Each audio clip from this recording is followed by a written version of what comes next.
Hello, hello, hello. Welcome. Let me know if you can hear me down in the chat by placing a 1 in the chat. I'm going to check here also. Yeah, I think we are good. I can hear myself. Awesome. Welcome. Hello, my loves. Welcome to Sew Jeaux Live. I'm Dion. Yeah, it's my morning show. Not so much today. Live and direct from my sewing studio, where we talk about business, sewing, and mo while sipping on a strong cup of Joe. Yes, Jeaux is an ode to my mama and my roots as a Louisiana Creole. Welcome. Comment ça va? Welcome, welcome, welcome. If you are new here, welcome. Sit down, relax, have a seat, grab a drink. If you are a returning subscriber, hey, girl, hey, hey, welcome back. Thank you so much for returning. Yes, yes, yes, yes. If you like the video, find something helpful, please show your girl some love by clicking the thumbs up button and share with your sewist creatives, all of your maker friends, okay? Yes, the share is very much appreciated. And if you're not subscribed, what are you waiting for? Please do. I would love to have you. Yes, welcome. All right, so let me know in the chat where you at. Let me know where you're tuning in from and what you're sipping. Ciao. I'm sipping iced coffee in a martini glass, okay? Why? Because she fancy. Mm. She's sweet. She's chilled and she's saucy. So good. hmm Let me know what you're drinking. Okay, and I'm gonna place her back here because she clumsy. Okay. Yes. She is clumsy. Welcome. If you are new to this bra making thing, underwear making thing, lingerie making thing, whatever you choose to call it. If you're new, you're in the right place. We're going to be talking about all of those things that will take your homemade, handmade, beautiful items from, basic and newbie style to performing at its height, right? We're going to increase the functional performance of your undergarments by choosing the right fabrics, choosing the right stitches, all of that. So we're going to jump into that. Before we do, girlfriend, let's have a heart to heart. You know, us girls rely on our bras and panties to push us up at attention and point us in the right direction up here and smooth us out down there. And we can really put some stress on our underthings, right? And if you're going to be making handmade ones, chances are you maybe had some problems trying to find what you like in the store, and you're going to put the effort in to make your perfect one. So I just want to make sure that the effort that we're putting in is worth it, right? So, some of us put more stress than others, and it's not because, you know, you're part of the itty bitty committee or the big cup, girl or anything like that. We all put stress on our bras, especially when we find something that we love and that fits well, right? We'll wear it to death until it falls apart practically every day. You know who you are. Let the church say amen. So all I'm saying is there's some care that we need to put into this process, not just at the end when it's all made, when you're hand washing, right? But no, in the beginning, when we're making it, when we're picking out the fabrics, when we are choosing the needles, because um, certain fabrics need certain needles, and someone always calls me when I'm live. So but yes, we need to take some care because you don't want to use the wrong needle and ruin your project before you even really get finished with it. And by the same token, you want to use the right stitches. And let me let you in on a little secret. Some stitches will totally increase the functional performance of your handmade underthings. You just need to know when and where to use them. And so that's what we're going to chat about today. That's what today is going to be all about. So let's get into it. Come on, song. Let's get into it. Okay. So the first stitch that I want to call to your attention is the straight stitch. Okay. The straight stitch, we all know the straight stitch. It is the most ubiquitous stitch in sewing land. Okay. Everywhere you look, if you're making pajamas, you see it. If you're making dresses, you see it. If you're making drapes, you see it. If you're making handbags or shoes or whatever, it is the most used stitch and you see it all around. But that's not so true when it comes to lingerie making. That's not to say that we don't use the straight stitch. It's not the most popular stitch in lingerie making. Okay. So very often you will see, and I'm going to reference my notes from time to time. Don't hate because I just want to give it all to you. I don't want to miss a thing. Okay. So in your straight stitch, you'll mostly find those in the front portion of the bra. Okay. In the front half of the bra. And that is because we use a lot of stable fabrics and things. This is where all of your stability comes from. And if you're new to this journey, what you will find very quickly is that you're going to use two types of fabrics: woven and knit. Okay. Just fancy words for non stretch and stretch, child. Okay. Non stretch and stretch. So you will use a lot of non-stretch fabrics in the front portion of the bra just to keep it all stable. And mostly in the cup, you'll find a combination of stretch and non-stretch. And if you see some stretch fabric, sometimes it'll be layered with a non-stretch to give it stability. And those woven fabrics with those straight stitches are the beauty that keeps you at attention all day, pointed in the same direction. Now, one thing I will say about woven fabrics or non-stretch fabrics, when you turn them into a certain direction, you will find that there is a little stretch in them. Most time that's a bias stretch. Okay, very little bit of stretch in woven fabrics. So it's really the manipulation of that little stretch, turning it in different directions, along with those seams, that really is the beautiful engineering of bras.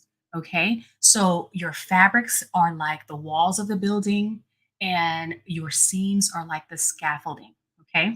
And when you turn the fabric, you would manipulate that stretch just a little bit. They'll point you in straight to the front and give you a very forward projecting bra. Turn it a little bit more, you may find that you're east and west, not so much desirable, right?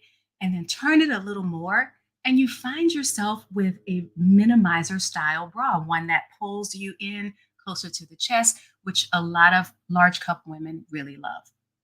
Okay, so when you're looking and seeing straight stitches, let me give you an example here. This is something that we made on the channel a couple of shows ago, right? You can see here I utilize straight stitches quite a bit. There's no stretch there. There's no stretch. But when I go to stretch in this direction, there's a little bit. There's a little bit of stretch there. Okay. Other places that you will see the straight stitch will be around the wire channel. Okay. And you will see it holding the gore in place. And the gore is really also called the bridge. Okay. So it's hidden in this bra, but there are straight stitches that connect the cups together. Okay. You'll also see it where the wing or band also connects to the front of the bra.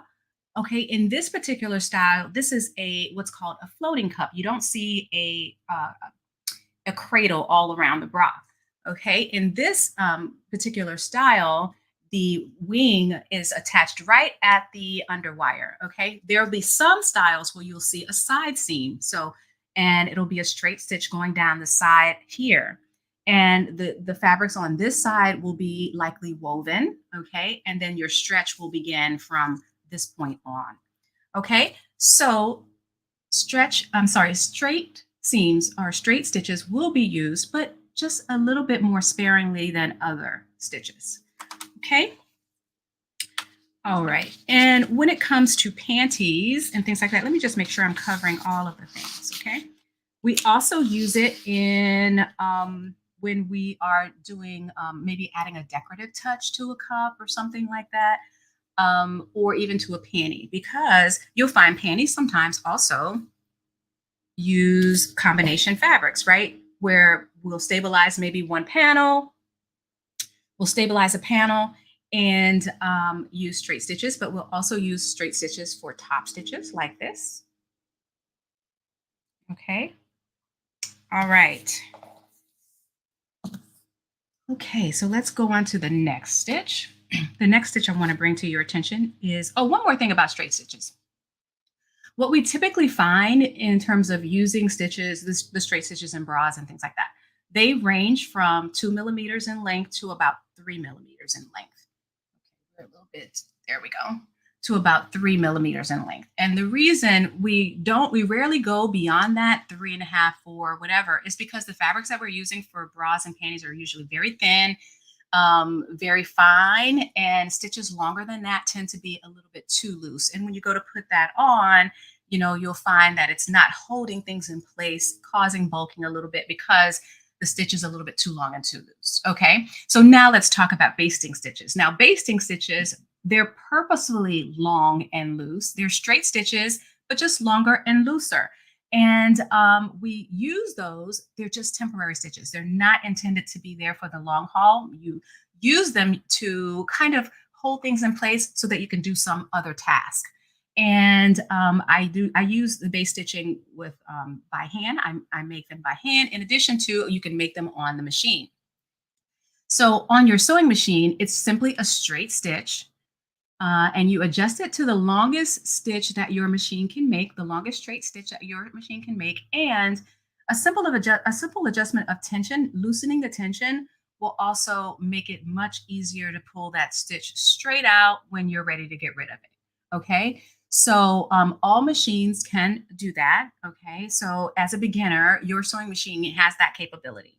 And where you will find basting stitches, because of the nature of what they're used for, you'll find them any and everywhere in bras, panties, everything. And because again, when you get to the end, the purpose is to get rid of it. You're not going to keep it there. It's not a permanent stitch.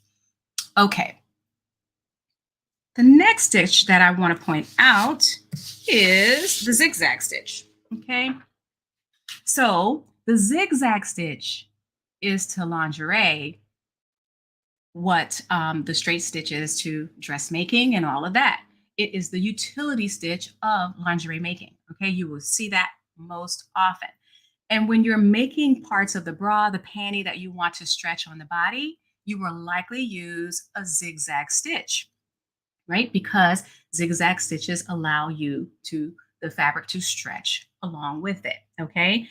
So when you're using a straight stitch, if you try to stretch it, it will stop at a certain point because the threads are shorter than the stretchability of the fabric. And when you stretch it beyond, it will tear, it will pop, and then your seams will come apart. Okay, so this is why we use the zigzag stitch most often. Okay, and let me show you on my machine here. What the zigzag stitch looks like on my machine. All right.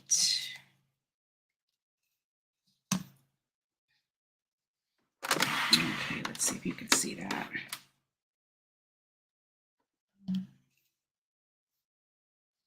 All right, let's do this here.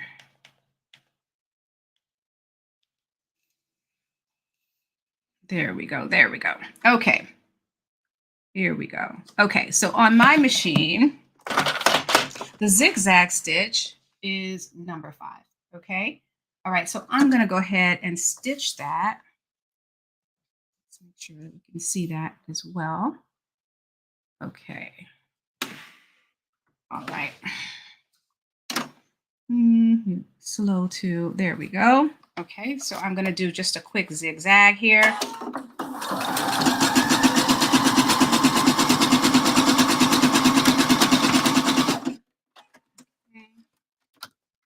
And this is what a zigzag stitch looks like. All right. Now, the beauty of this stitch, I use it in a variety of ways in bra and panty making, and I use it in a variety of settings. Okay. Let's see. You very often will see the zigzag stitch on the wing.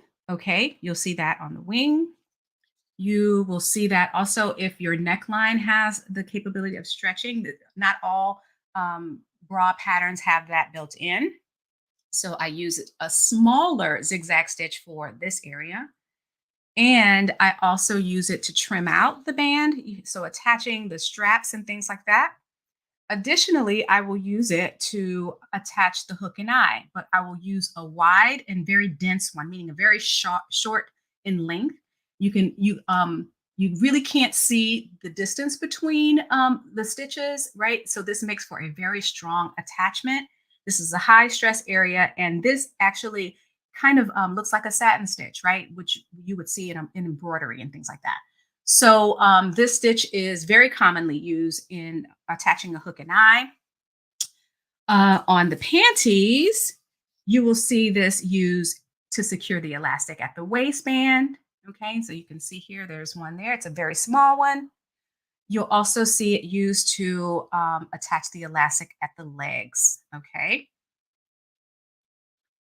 So let me see if I have given you all of that. Oh, and the zigzag stitch is also used a lot of times when you're attaching lace applique and things like that, whether it's stretch or non-stretch. Okay, you can use zigzag on the stretched fabrics as well as the non-stretch fabrics. And as you can see behind me, both of these beauties back here have lace appliques, and I used a zigzag stitch to attach the appliques on those as well. Okay.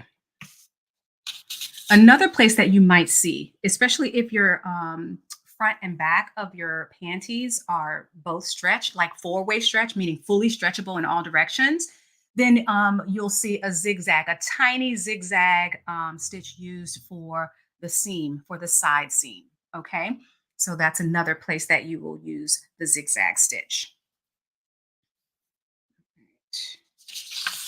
Okay, yeah, so I've covered everything there. All right, so the next stitch that I want to point out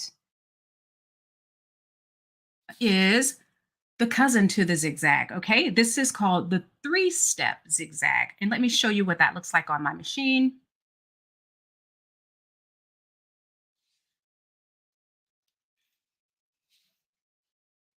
Okay,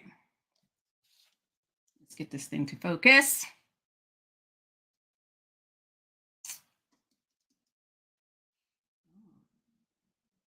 Okay, let's focus. There we go. Okay, so this is number 4 on my machine is a three-step zigzag.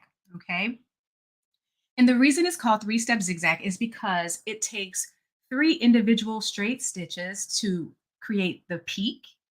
All right, and then 3 individual stitches down from the peak to make one zigzag stitch. Okay, all right. So as you can see, it's a broken line. It looks like a dotted line there. All right, so let's take a look at what that looks like.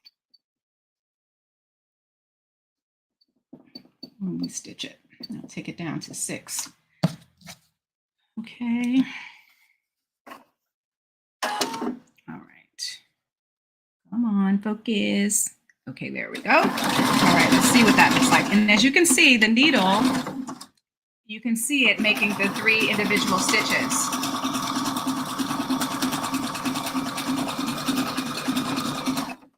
Okay. So let's take a look at this. All right. So this is what that looks like. And you can see that there's 3 individual stitches for every line in the zigzag stitch. Okay.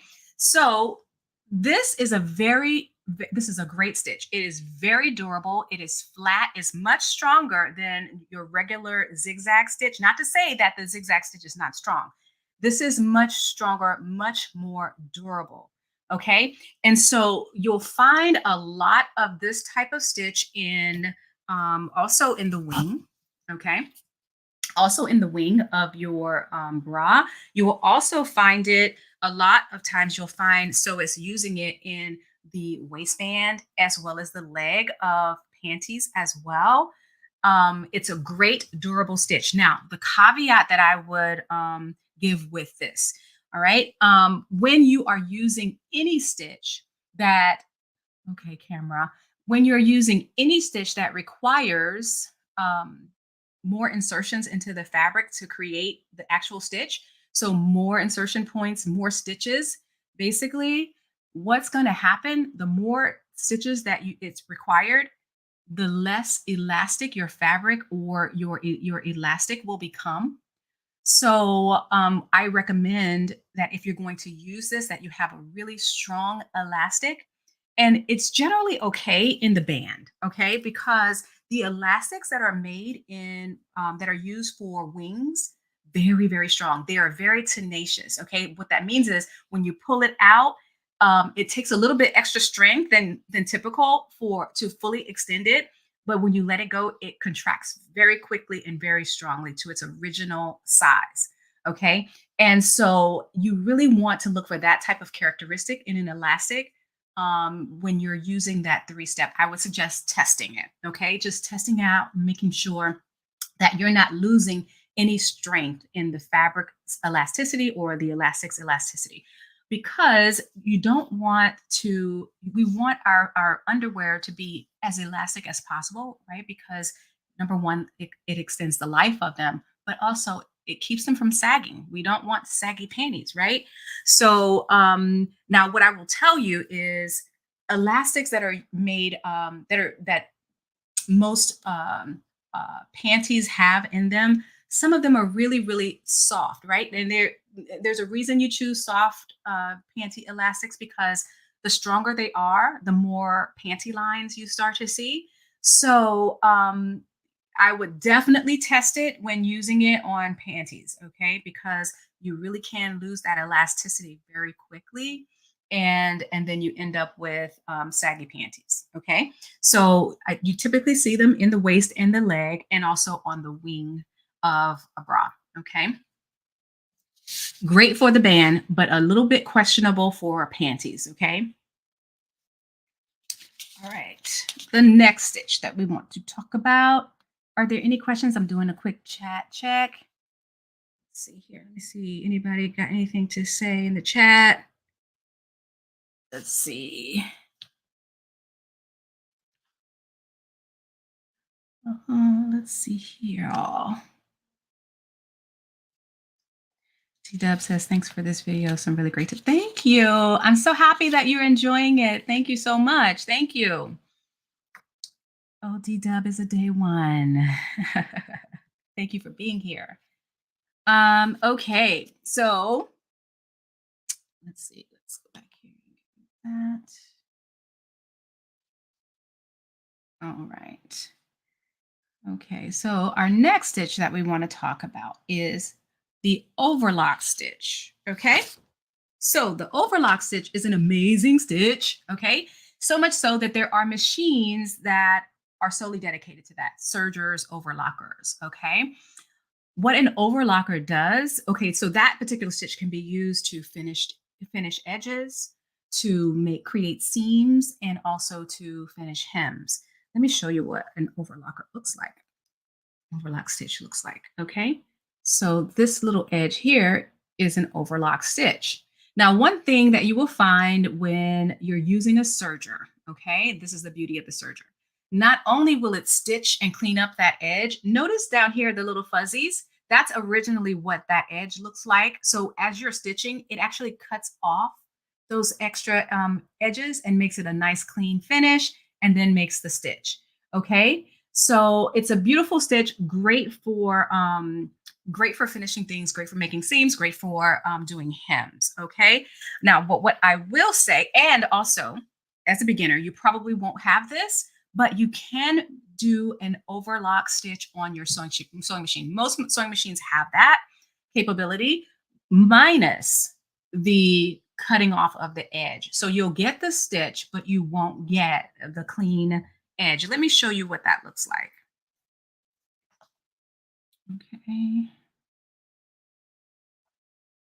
All right. So let me show you what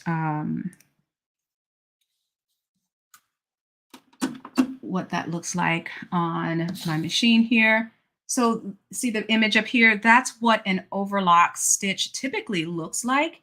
Okay. And I'm going to just do one on the edge of this piece of fabric here. And notice as it's stitching, it's not just stitching forward, it's also stitching backward. Let me switch that over here so you can see that. Okay, so now you can see what I'm doing. Okay, so it's not only stitching forward, it's stitching backward. Okay, so the machine is going forward and backward. So when you're holding, you want a really light touch and allow the machine to do its own thing, okay?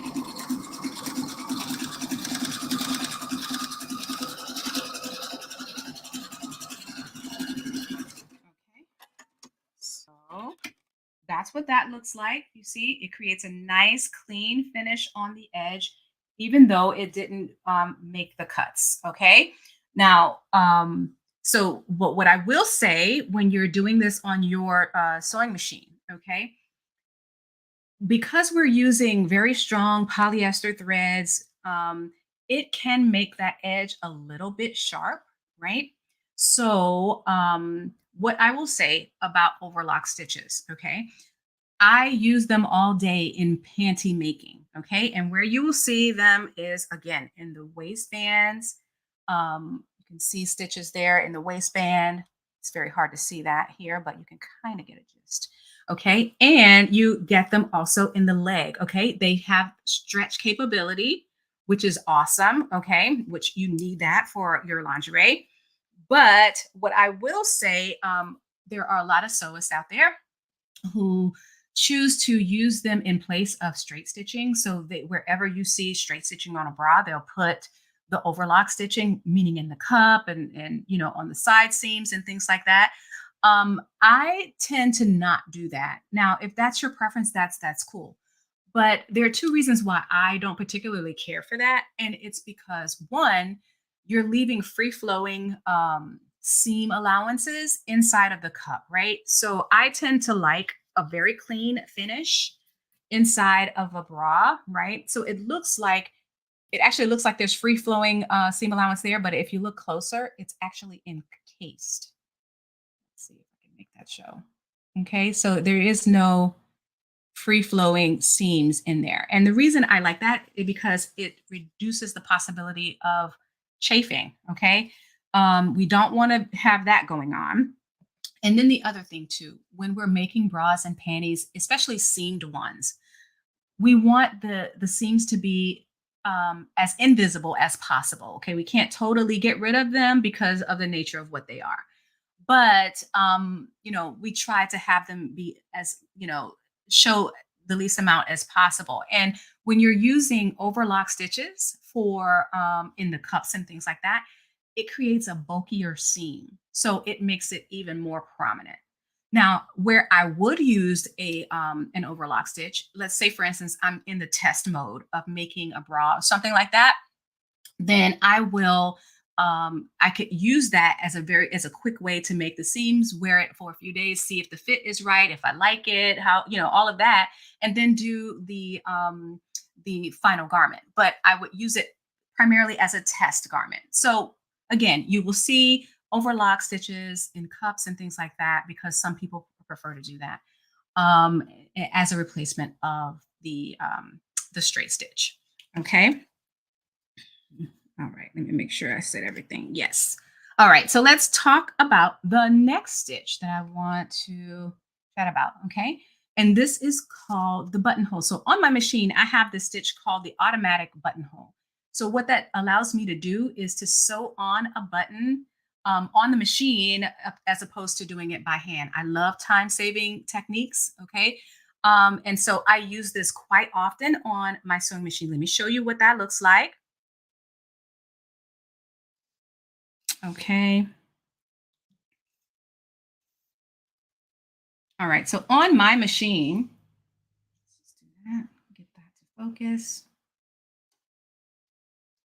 On my machine, here we go. Right here, this one right here, number 9. That is basically a what that does is it creates kind of like a zigzag stitch. It goes side to side to side, but it disengages the feed dogs, so it keeps it in one place. So it's not moving and creating a seam. It's actually just staying in one place and making the stitch. Okay. Now, if your machine doesn't have that particular feature, then you can always recreate it by just changing your stitch to a zigzag stitch and then making your length 0. Okay. Now you'll want to test this just to make sure that the width is what you want. Okay. So let me just show you what that looks like, what the machine does. And again, I'm using a Husqvarna Sapphire 930. And this is actually just a feature that is built into the machine. And this stitch actually requires a different foot, but I'm going to use the foot that we have on here just to show you what that looks like. Okay. So this is what happens. And so it locks at the end. Okay. Okay. So that's what that looks like right there. Okay. Let me show you here on this camera. So what I use this for, so all of those little adornments that you put on bras, like bows and things like that, that's what I use this for. Okay. So I use that to put bows in the center. I also use it to put my little branding plates and things like that on. Okay. Just like that. Okay. And a lot of times I'll take off my presser foot and use it that way. And yeah, so it's a time saving thing, and I love it, love it, love it. And you can also make that part of something you do on the machine as well. Just set up your stitch so that it's a zigzag, but a very small, like a zero in terms of the length. Okay. All right. The next stitch that we're going to talk about is the backstitch. Now, the backstitch is something you learn, that's 101. Okay, that's sewing 101. Um, Basically, all a backstitch is, or reverse stitch, is when you begin a stitch, the first few stitches you take, you press and hold the reverse stitch button on your machine, and it goes back a few stitches, and then you just continue along your way. And then when you get to the end of the stitch, you do the same thing. It's a way of locking your stitches. Otherwise, if you just do a straight stitch without locking it at the beginning and the end, those will come unraveled with a little bit of tension, with a little bit of washing. And we know we started out this conversation talking about how much we stress our garments. So you want to improve the life of your garment by making sure you backstitch, because we make bras and panties to stretch on the body. So immediately they're going to get stressed. So as soon as you do that, it'll come apart if you don't backstitch. So just remember to do that, especially with bra making. Okay. The next stitch that I want to talk about is the double needle lock stitch. Now that's a long fancy name for, basically it's just two straight stitches done in parallel. They're exactly the same length, right? Each stitch is exactly across from each other. It's a way of doing it all at one time, okay? And there are machines that are dedicated to that. And I have a double needle machine that does it. You see it a lot with jeans. So you see that double stitching along the side seams and inner seams of your jeans. So that is what that typically is for. And when it comes to bra making, we use this in the channel. Let me show you here. You'll see this in ready to wear bras. Okay, so it's those two stitches right there, right, that go along the bra's underwire channel. Now, as a beginner, you won't have that. Totally fine. You don't have to have it. There are so many ways that you can insert an underwire. You can use an invisible stitch to get one side in, and then use a visible stitch to stitch along the other side. We did it the other night when we did this bra here. Okay, they all look alike, but trust me, there's three bras or two bras sitting here. Okay, and so here you can see there's only one stitch here. Okay, right? So you can definitely just you will. There's a process by which that you can stitch one side of your underwire channel where it's not seen, and then stitch the other side. And it still gives off the same look and feel. It has the same functionality, okay, as if you were to put two stitches. The only the benefit of having the two is that you create a very small channel for the wire, so it doesn't have a whole lot of room to move around. You get a little bit more room to move around when you have it this way, but it functions the same. So you don't have to have a double needle. Now, what I will also say is you can achieve the double needle look by individually stitching each row. Okay. Now, that's going to take some practice. It can be frustrating because, it's not just a flat surface. You're stitching a thick, you know, um, channel to it. So if you're going to practice it using something like a channel, or some if you've got some extra just hanging around, do it with the channel so that the environment it mimics what you're actually trying to achieve. Okay. So that's where the double needle shows up. Now I want to show you more closely what the double needle looks like. So you see here, this is the double needle here, stitch.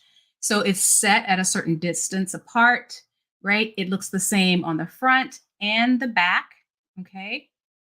On the back and the back, it has no stretch capabilities, okay? It's just like using a straight stitch twice, okay? And yeah, so that's what that looks like, all right? And we're on our last stitch, which is the cover stitch. And the reason why I pointed out that it looks the same on the front and the back, because the cover stitch is another stitch that kind of looks like a double needle lock stitch. Okay, it's not. It actually, now I did a stitch from my cover stitch machine. I've got the needles set a little bit more narrow, but you can set it as wide as what I showed you as far as the double needle. So this is what the cover stitch looks like. Okay, so that's the top of it, but when you look at the back of it, it looks like almost like a serger stitch, right? So this stitch has some capabilities in terms of, let's see, some stretch capabilities. Sorry, this stitch has some stretch capabilities. All right, and you find this often used in loungewear, joggers, things like that. So it has a little bit of stretch, not a lot of stretch. You'll find that some bra makers will use this on the wing and also on the elastics of panties, but it does limit the stretch ability. Okay, I prefer the zigzag. Okay, I definitely prefer the zigzag. Now, one other thing I forgot, actually, I think I went past this stitch that I want to point out. Okay.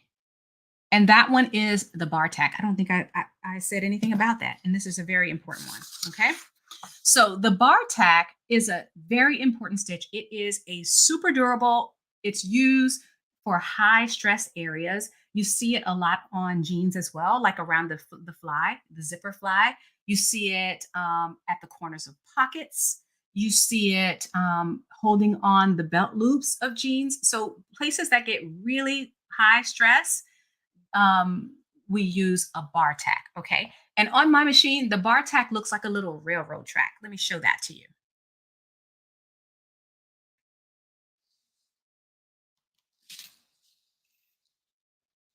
Okay. Let's get you to focus. Okay. Come on.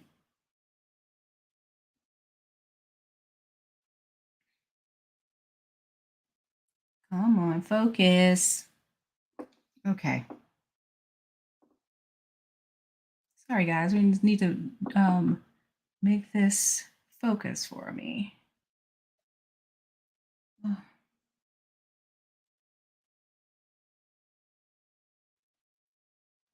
get this to focus. Focus, focus, focus.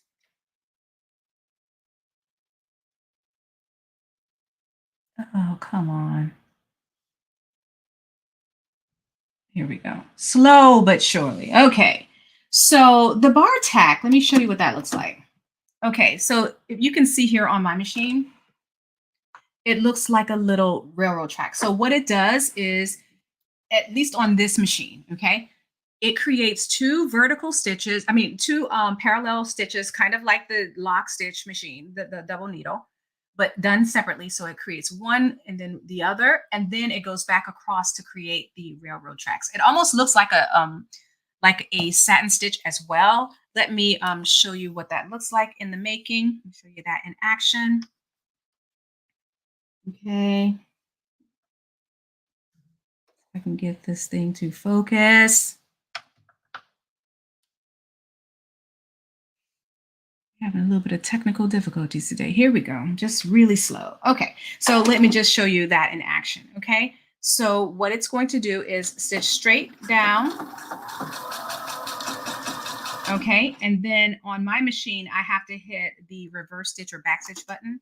And then it goes backwards and it does the other side of the railroad track. Okay. and then I'll hit it again. And this time it goes across the railroads, building the slats, okay?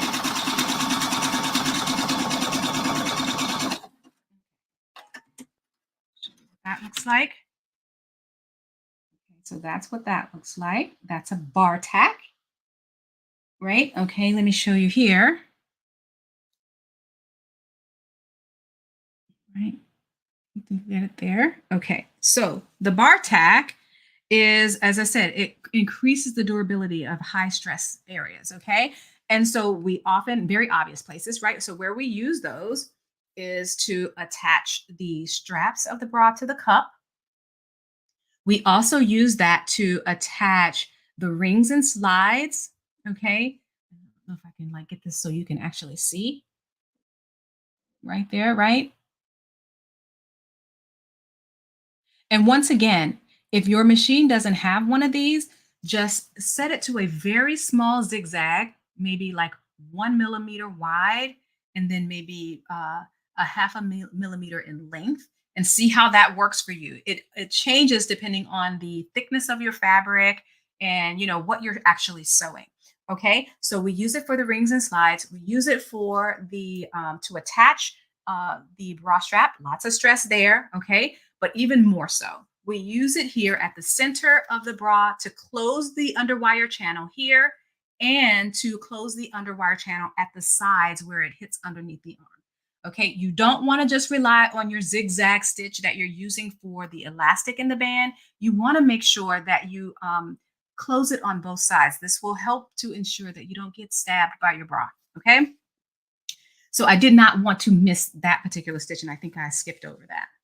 Okay. All right. I think we've covered everything, guys. Yes, I think that is everything.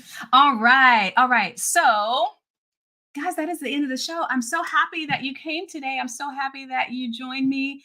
Once again, be on the lookout for my next show. Okay. How will you know? Subscribe. Okay. And hit the notification, set it to all so that you don't miss a single thing. Thank you all for joining me today. I'm gonna continue drinking my faux teeny, okay, faux coffee faux whatever. Yeah, iced coffee in a fancy glass. Okay, I'm gonna finish that off camera. I hope you guys have a wonderful day. Remember to create something beautiful. I am out.